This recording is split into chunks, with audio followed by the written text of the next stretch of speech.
Hi guys, welcome back to the channel. Today we're giving you an update on the Mamme Bay Roaring River development.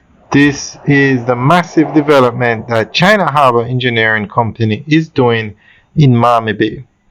Now the entire project is going to be 740 acres.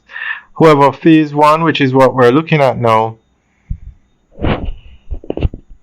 is I think a little over 100 acres.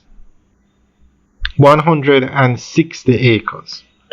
So we're going to go through an article that gives more information on what's happening here. But guys, do you see the speed at which these houses are going up?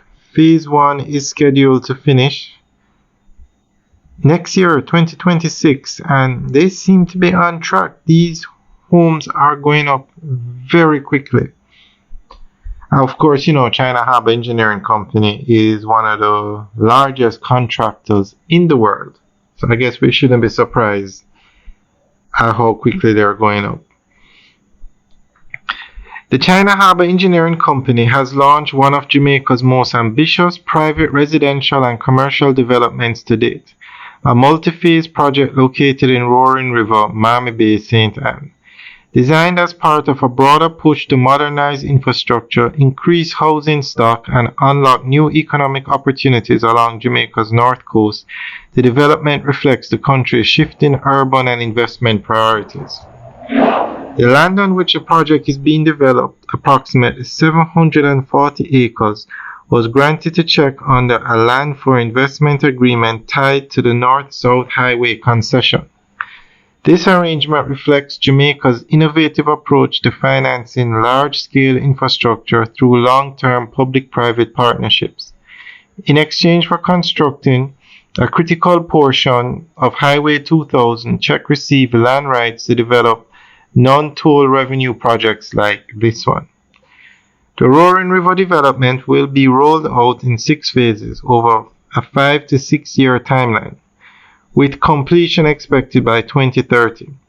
Phase 1, already underway, spans about 160 acres and is projected to be completed by 2026. This phase alone will feature over 800 residential units, ranging from luxury 3-bedroom bungalows to mid-rise apartments and townhouses, all set within a gated community.